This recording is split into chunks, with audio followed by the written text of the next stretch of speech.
Hello students, today I have come up with the next part of the chapter chemical bonding from class 11 syllabus.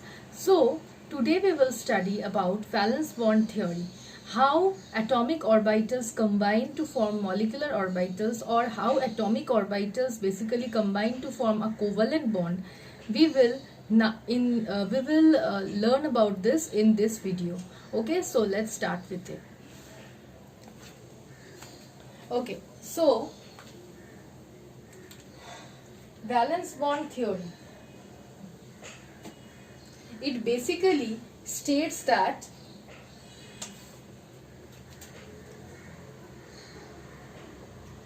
these are the atomic orbitals. If I consider, if this is the A atom, then this will be the B atom. That the valence bond theory basically states that the atomic orbitals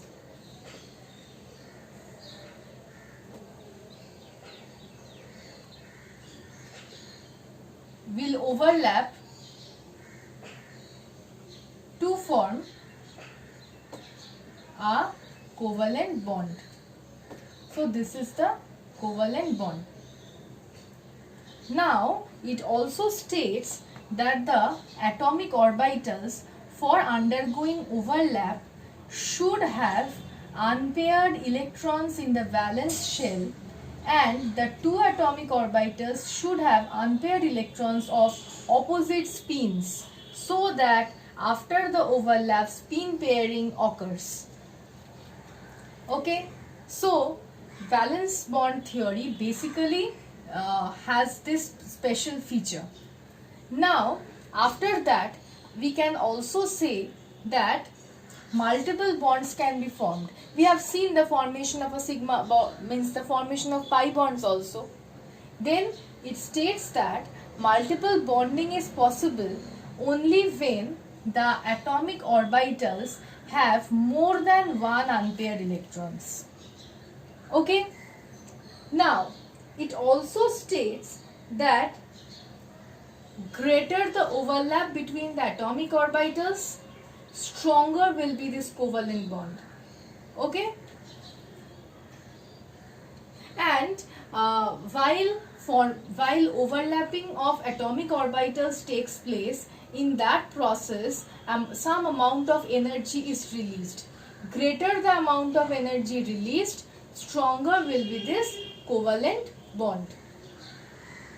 Okay, so these are the main points of the valence bond theory. Another thing is important, the orientation of the atomic orbitals will also determine the orientation of the covalent bond. Why I am talking about orientation? Because see, the atomic orbitals, if we are talking about only s orbitals, then it's okay, because s orbitals are spherically symmetrical, they do not have any direction, they are non-directional. But when we are talking about the overlap of the p orbitals are directional. So the orientation of the p orbitals in that case will determine the orientation of this covalent bond. Okay, these are the features of the valence bond theory. Now we'll come to how bond formation, means what are the forces which are involved in the covalent bond formation of hydrogen. We will take the example of hydrogen only. Okay, so when we are talking about hydrogen,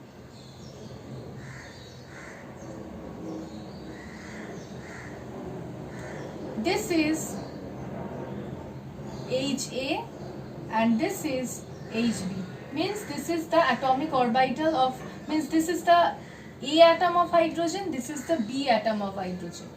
Now the A atom of hydrogen will have nucleus Na, and the A atom of hydrogen will also have electron Ea. The B atom of hydrogen will have nucleus Nb, and B atom of hydrogen will also have electron Eb. Now we all know about the forces that can act between them. Firstly, the attractive forces.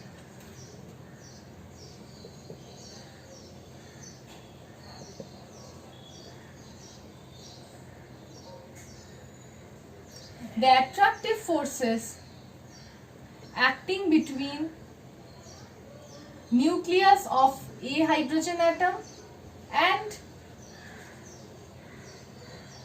electron of a hydrogen atom. The second attractive forces means this and the nucleus of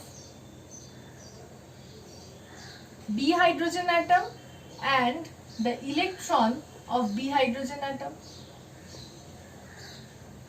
If we wrap this in,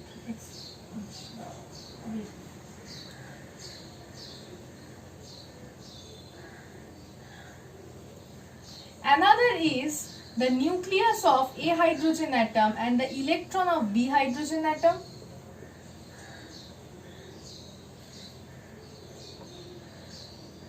And the nucleus of B hydrogen atom and the electron of A hydrogen atom.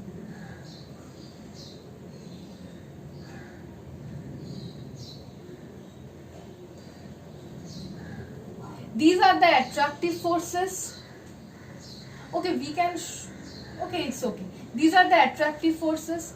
Now if we come to the repulsive forces.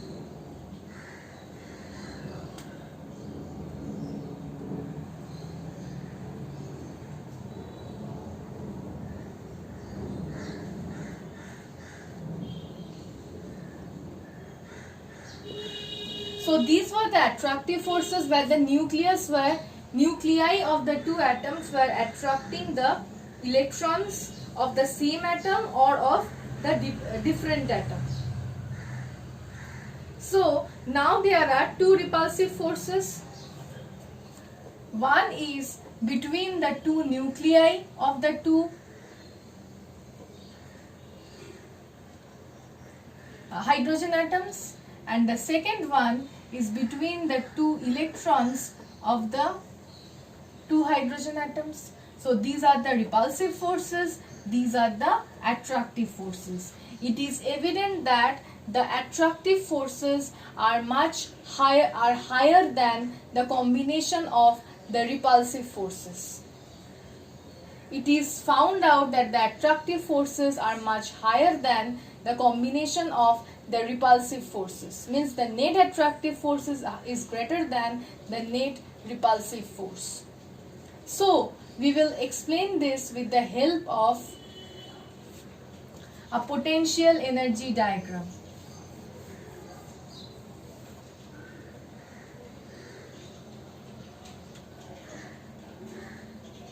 So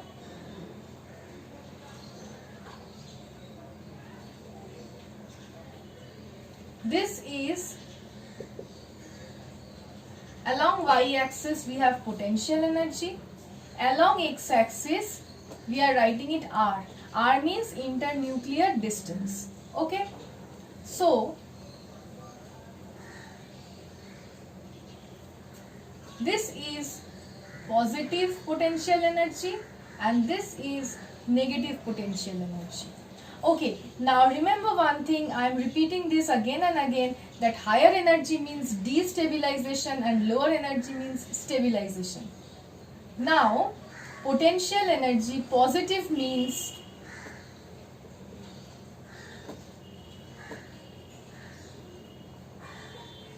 repulsion. Potential energy negative means attraction. Now I'll show you the curve.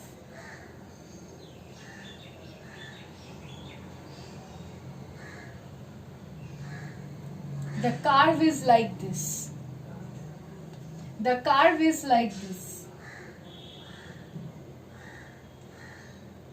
It is said that here the two hydrogen atoms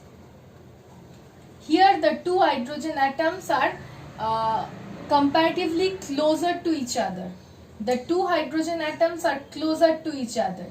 I have told you the attractive forces, the net attractive forces predominate the net repulsive forces. So the two hydrogen atoms are closer to each other. In this, after some time, they will come more closer to each other. And at this position,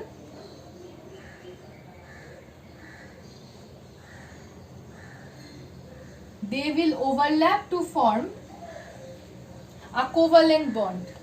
So here they were closer to each other, they will attract each other, they will come much closer, and here they will overlap to form a covalent bond, which is AB covalent bond.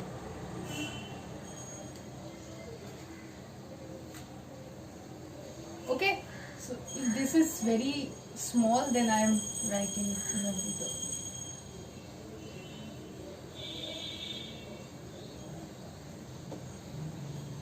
They will form AB covalent bond at this stage, which is having the lowest energy.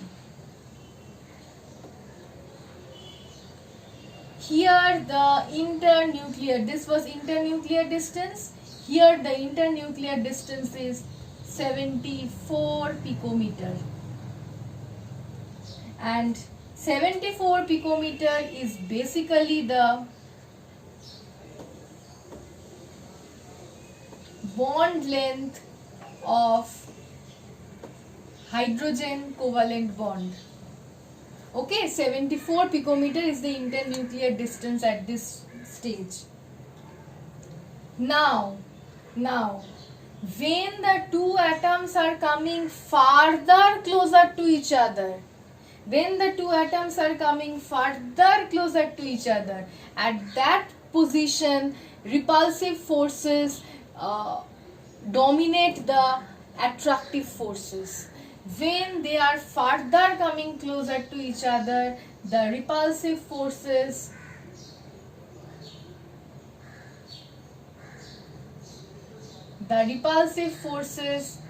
means I am showing it in this way, okay?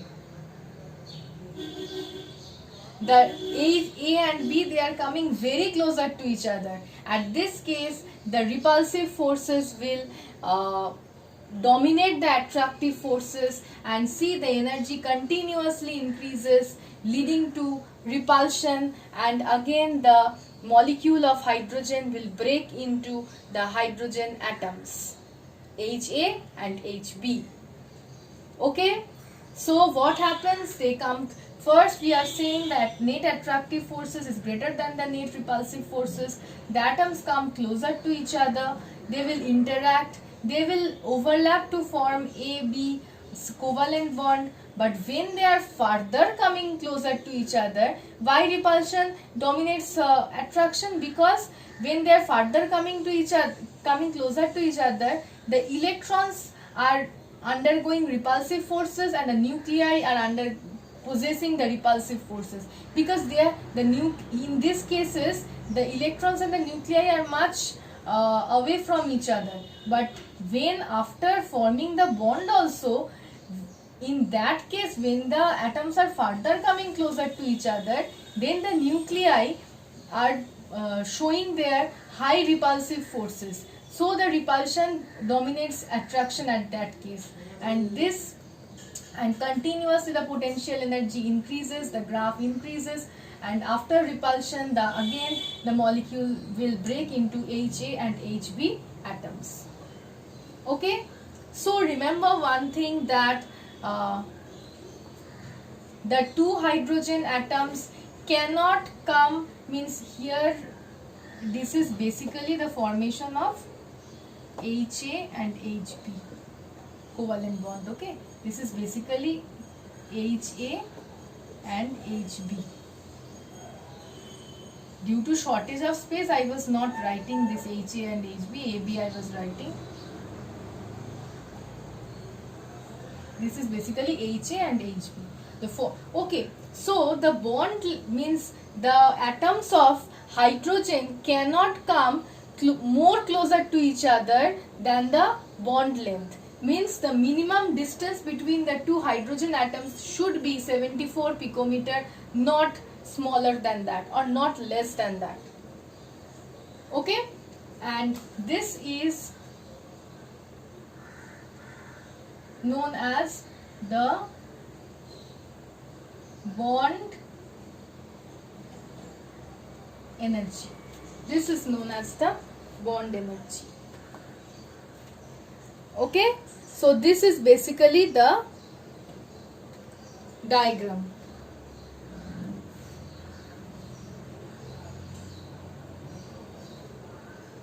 Okay,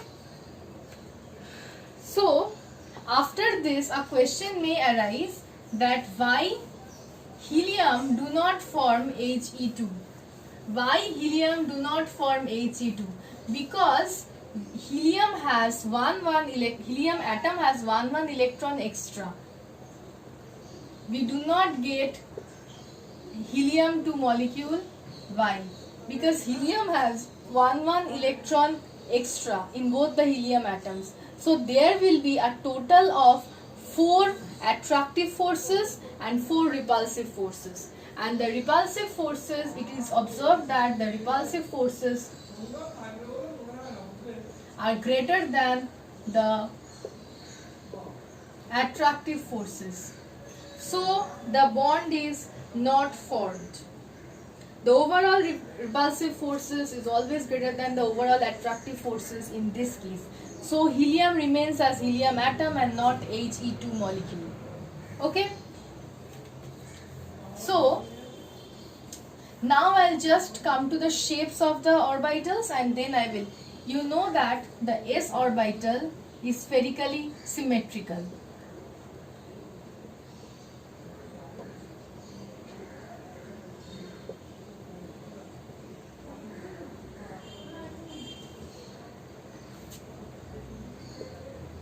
The s orbital is spherically symmetrical. I am not drawing the axis for the s orbital for that reason.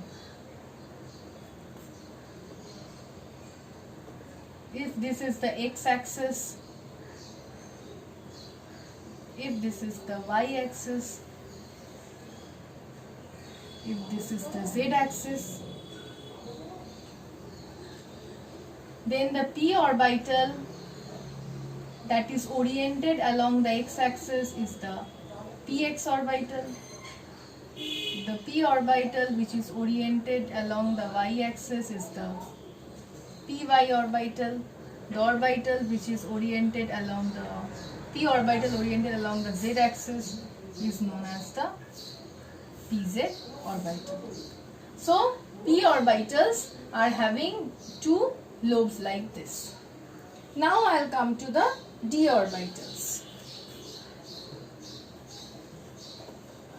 Okay, don't think that x-axis means this is only the x-axis, this is only the y-axis, this is only the z-axis. No, I will show the diagram by changing the axis position, because if I fix the axis like this, the diagrams become very complicated and that cannot be shown on the board like this.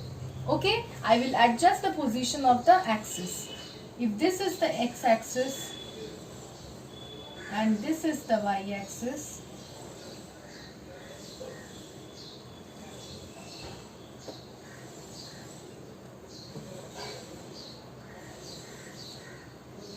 then this will be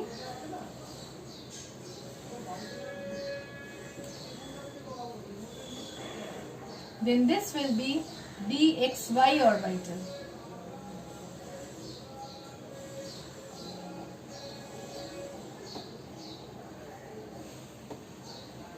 If this is the y orbital, this is the y axis, this is the z axis.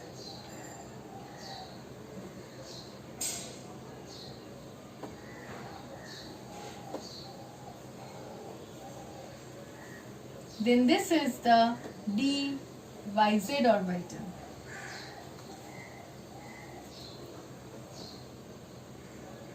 If this is considered as the x-axis and this is considered as the z-axis,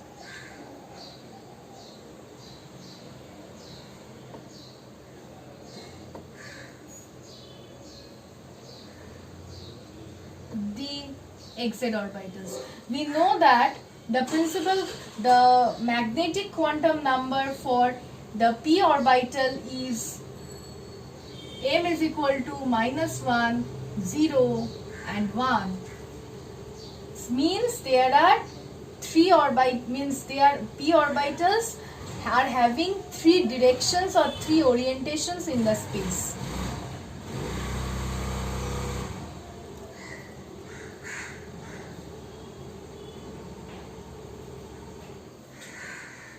If this is the x axis, this is the y axis.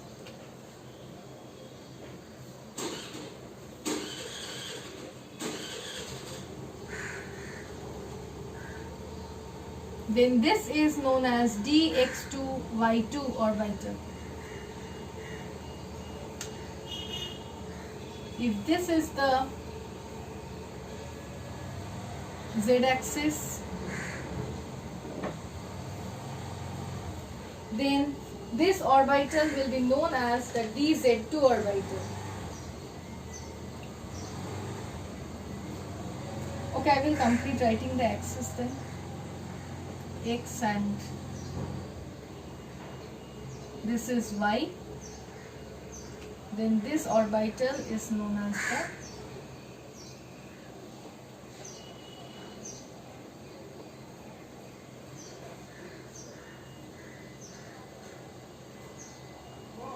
dz2 orbital. We know that for the d orbitals, the magnetic quantum number is -2, -1, 0, 1 and 2.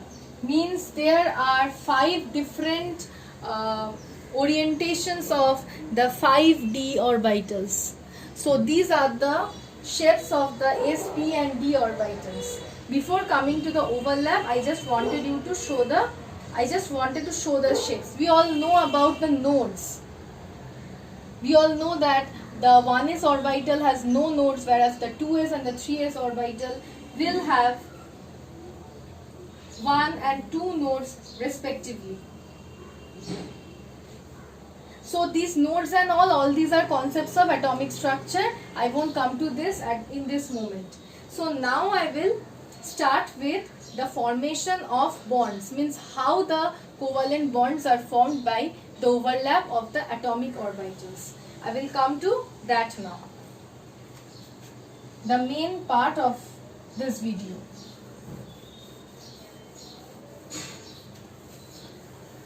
First I'll come to the formation of sigma bond. Remember one thing, that sigma bond is always formed by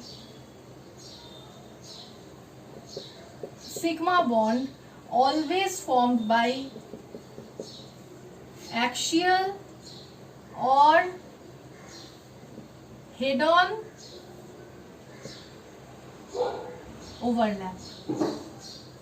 overlap of atomic orbitals. First I'll come to the S overlap. We can take the example of hydrogen molecule here.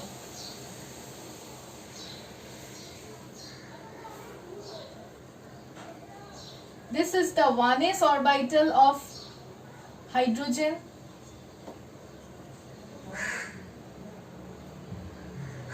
One s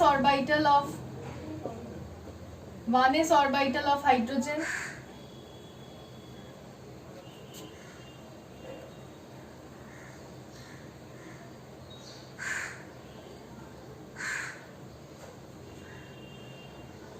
They will undergo overlap to form HH single bond. And this is how basically a HH sigma bond is formed. This is basically how a HH sigma bond is formed, by the S overlap, s orbital overlap. Now remember one thing, that s orbital do not have any specific direction. It is non-directional. So the HH covalent bond also do not have any particular direction. Now I will come to the sp overlap.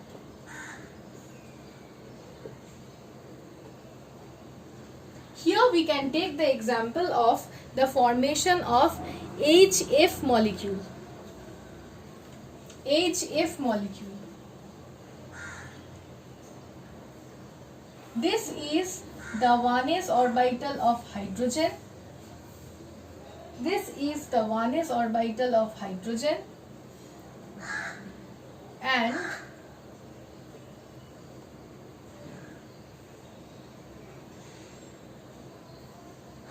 this is the 2pz orbital of fluorine. This is the 1s orbital of hydrogen, and this is the 2pz orbital of fluorine. How they will overlap?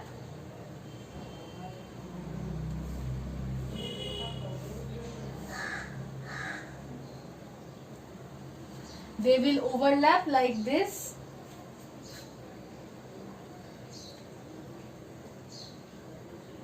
This is the z-axis. They will overlap like this to form the HF sigma bond. Okay, so remember one thing, that the p orbital is directional, and here we have taken 2pz orbital. So here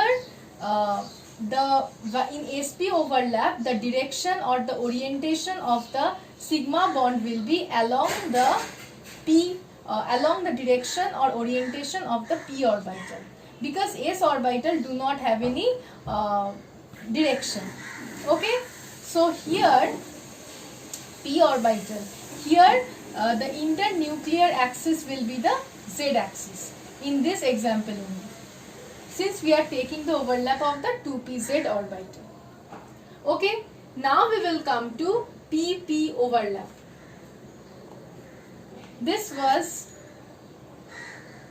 Now we will come to pp overlap.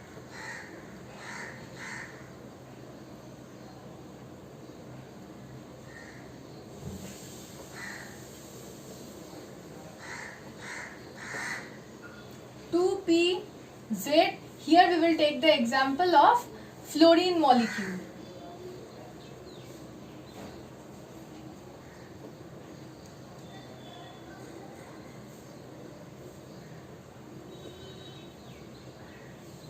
Two pz of two fluorine atoms.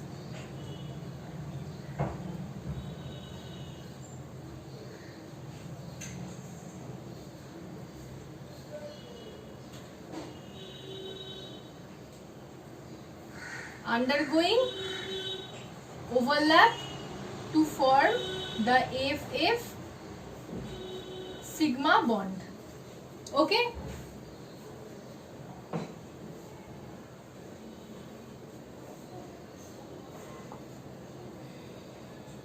So look at this. Here we have shown the axial or the head-on overlap, formation of sigma bond.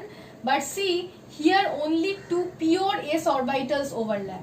Here only one pure s and one pure p orbitals overlap. Here one pure, both the p orbitals are pure p orbitals. Pure p orbitals will be overlapping. Now we will come to the formation of sigma bond with the help of hybrid orbitals.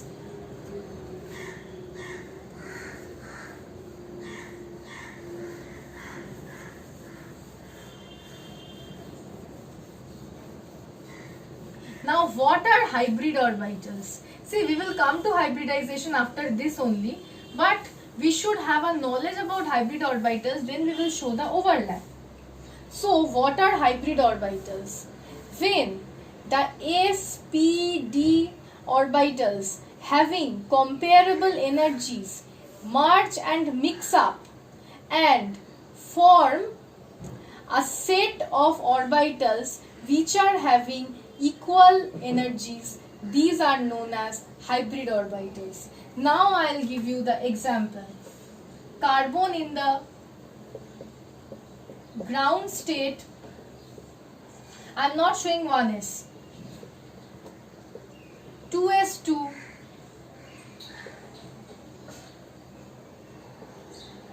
2p2. I have shown you earlier only that since there was one vacant orbital, 2p orbital here, so in the excited state, carbon will absorb energy and one electron from 2s will be transferred to 2p.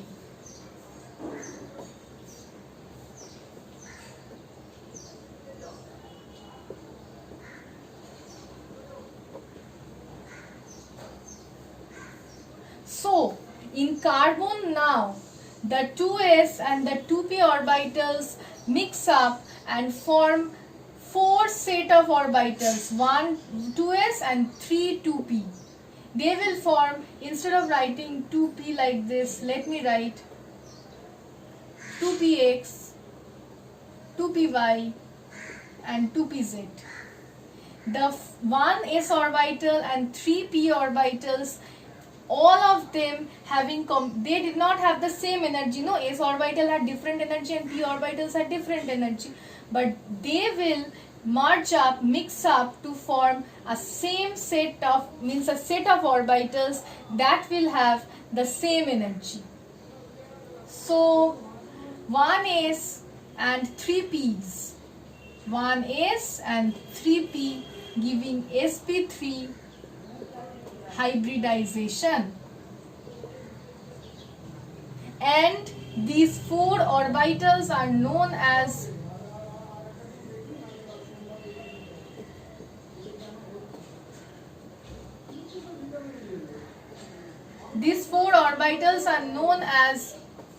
sp3 hybrid orbitals. These 4 orbitals are known as sp3 hybrid orbitals, and this process is known as hybridization. I have explained hybridization here only. There I will show the overlap, how hybridization occurs in methane, ethane, ethylene. I will show in that. There I will show with the diagrams. But what is hybridization, I am explaining now only.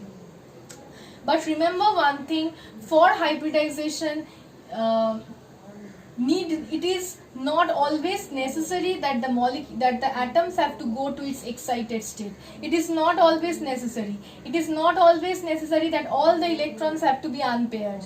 It is not necessary. Okay, so these are the conditions for hybridization, that these things are not necessary. But remember, the orbitals which mix up to form a set of orbitals having same energies, those orbitals must have comparable energies. Means we cannot mix, means those orbitals cannot mix up between which the energy difference is very high. Also remember, hybridization or hybrid orbitals are only formed by the orbitals which are present in the valence shell. Only the valence shell orbitals can show up in hybridization. Okay, so these are the conditions for hybridization, and this is what you mean by hybridization, that the orbitals, s, p, d orbitals having comparable energies merge and mix up to form a set of orbitals which have the equal energies. So here, since we are showing 1s and 3p orbitals, so this is known as, these are known as sp3 hybrid orbitals. And see, 1 2 3 4, there are four orbitals, so 4 sp3 hybrid orbitals are formed. And if the hybridization is sp3, then the sp3 hybrid orbitals will be oriented in a tetrahedral geometry. They will be oriented in a tetrahedral geometry. Okay, so this is the concept of hybridization, and this is how hybrid orbitals are formed. Now I will come to the overlap of the sp3 hybrid orbitals with the pure s and pure p. First is sp3 with pure s overlap. Remember one thing, hybrid orbitals will not have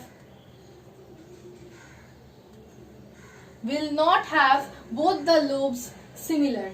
Hybrid orbitals will not have both the lobes similar.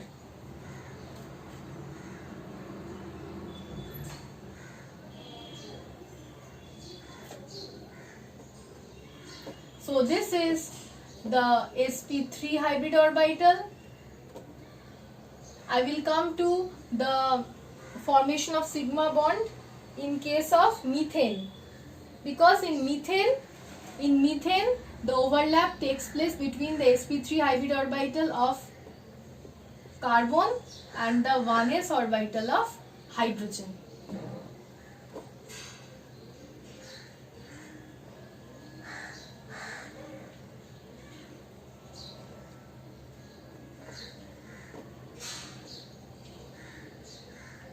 Okay, forming a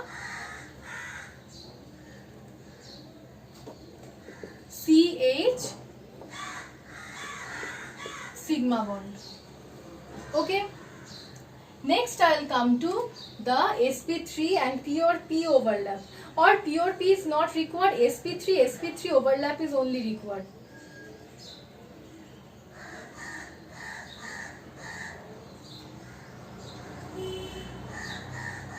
sp3 overlap. This is present in the carbon-carbon bond of ethane. This is sp3 of carbon and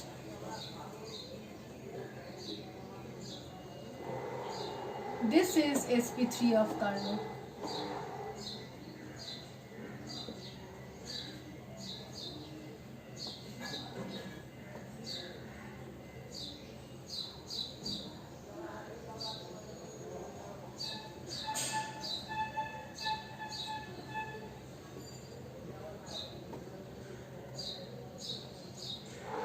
Forming carbon-carbon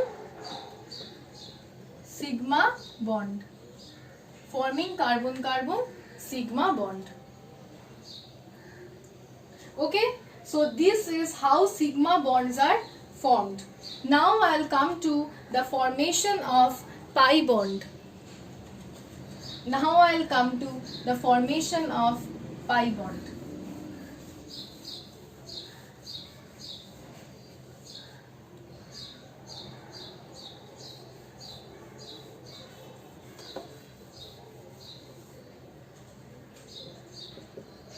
Pi bond is basically formed by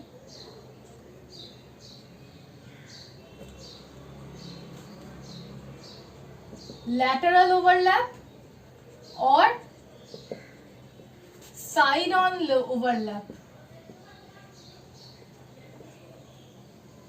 Lateral overlap or side-on overlap.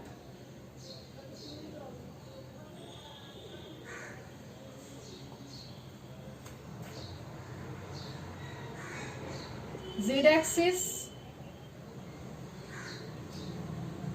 X, Y.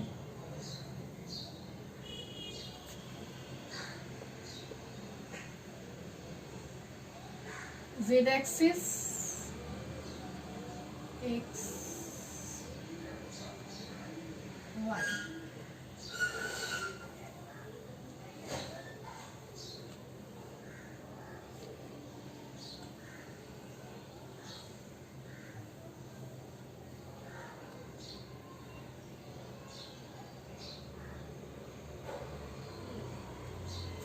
Okay, here I am taking the example of the pi bond formation of ethylene. I am taking the example of pi bond formation of ethylene. So here I have taken the 2px orbital of carbon and the 2px orbital of another carbon. How they will overlap? Z, X, Y.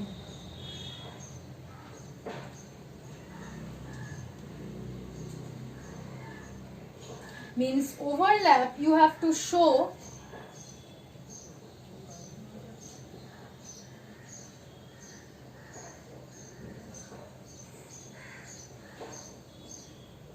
like this, or it's better I'm showing for one of them with black and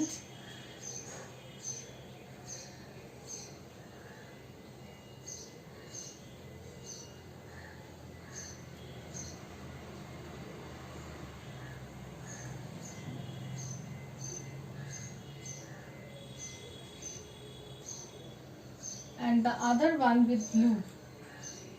I'm showing one of the overlap with black, one of the orbitals with black,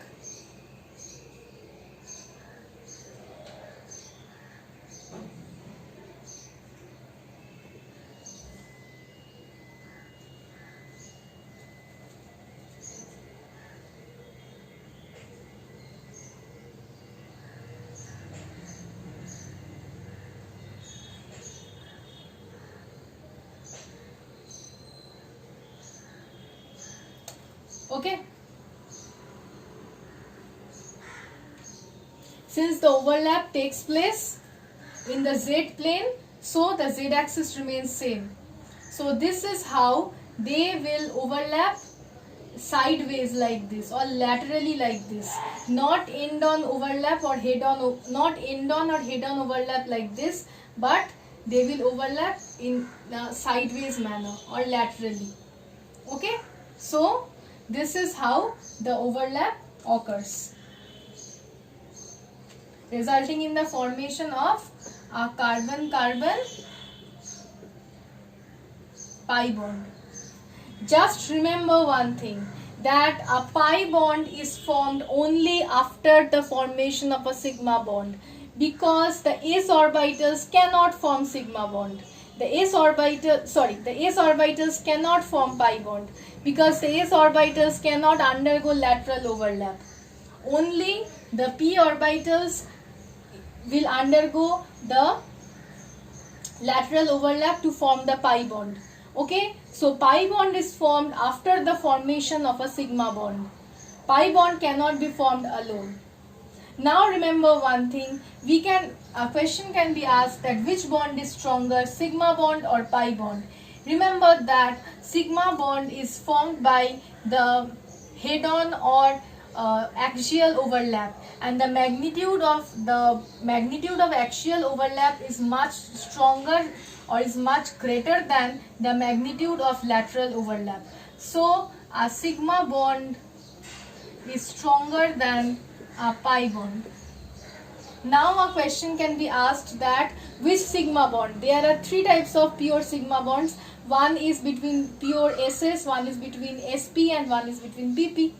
The answer to that is also that the s orbitals are spherically symmetrical, and the spherically symmetrical s orbitals do not undergo overlap to that extent as undergone by the p orbitals. In the p orbitals, the electron clouds are oriented along particular directions or particular axes in the space. So the overlaps done by the p orbitals are greater as compared to that of the s orbitals. So the sigma bond formed by the pp overlap is greater than that of sp, which is greater than that of ss.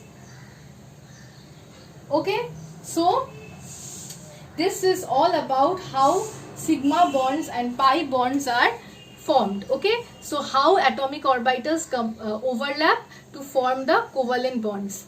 In the next video, I'll start with hybridization. Thank you.